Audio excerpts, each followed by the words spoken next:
Hi, hello everyone. In this video, we will see the important cases of Article 20 of Constitution of India, जो कि protection and respect of conviction for offences के बारे में बात करता है। तो इसके अंदर हम सिर्फ इंपॉर्टेंट केसेस के बारे में बात करेंगे, हम आर्टिकल 20 को इन डिटेल नहीं समझेंगे।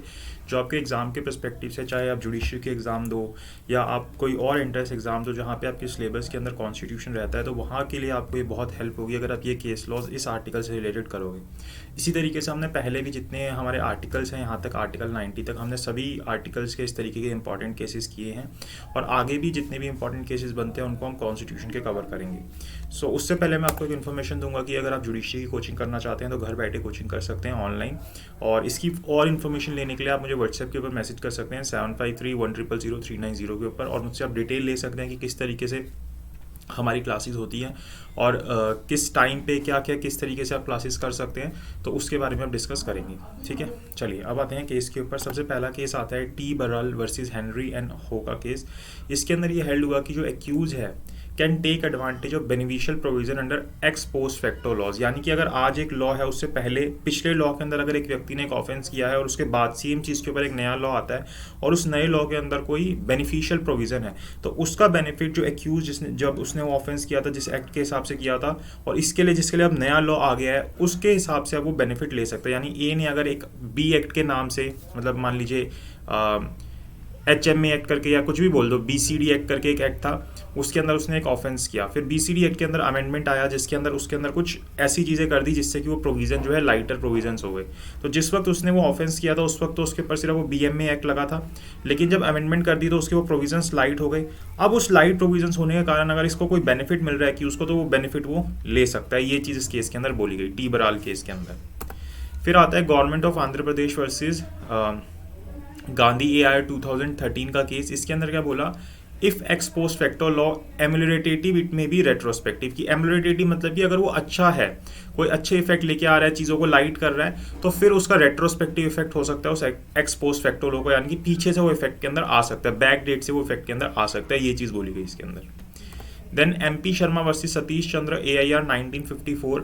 इसके अंदर बोला गया है सुप्रीम कोर्ट के द्वारा कि जो आर्टिकल 20 क्लॉज 3 है जो कि सेल्फ इनकारनेटिंग एविडेंसेस के सेल्फ इनक्रिमिनेटिंग एविडेंसेस के बारे में बोलता है, उसके अंदर बोला कि इसके 3 एसेंशियल्स होते हैं अगर आपको आर्टिकल 20 क्लॉज 3 को अप्लाई करना है। पहली बात कि person must be accused of an offence, एक व्यक्ति जो है वो एक्यूज होना चाहिए किसी न किसी ऑफेंस के अंदर।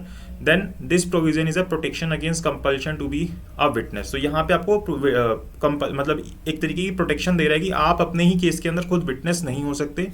और आखिरी चीज की protection is against compulsion to give evidence against himself. और ये क्या, किस चीज की प्रोटेक्शन है कि आपको कंपेल नहीं किया जा सकता, आपके साथ जोर जबरदस्ती नहीं की जा सकती कि आप अपने ही अगेंस्ट एविडेंस दो। आप अपनी मर्जी से कोई एविडेंस दे रहे हो तो वहां पे फिर आर्टिकल 20 क्लॉज 3 का बेनिफिट बाद में नहीं उठाया जा सकता। Then MP Sharma versus Satish Chandra AIR 1954 के केस के अंदर a person who name is mentioned in FIR as an accused could claim the protection under article 20। Simple सी बात है, जिसका नाम FIR के अंदर एज एक्यूज लिखा गया वो इसके बेनिफिट ले सकता है।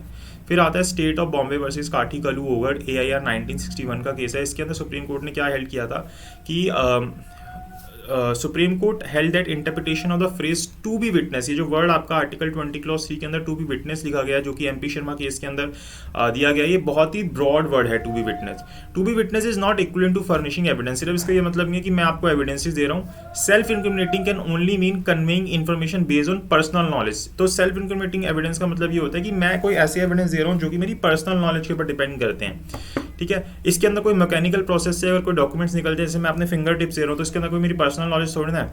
तो ऐसे जो अब मैं अपने ब्लड सैंपल दे रहा हूँ, इसके अंदर भी मेरी कोई पर्सनल नॉलेज नहीं है, तो ऐसी जगह जहाँ पे मेरी कोई पर्सनल नॉलेज इन्वॉल्व होगी उसी को मैं सेल्फ इनक्रिमिनेटिंग एविडेंस बोलूँगा। इसके अलावा फिंगर टिप्स देना या शू के निशान देना, ब्लड सैंपल्स देना, ये सब चीज़ें, DNA देना, ये सब चीज़ें जो है सेल्फ इनक्रिमिनेटिंग एविडेंस के अंदर नहीं आएंगी। तो ये स्टेट ऑफ बॉम्बे वर्सेस काठी कलू ओगड़ के केस में बोला, इंपॉर्टेंट केस है ये।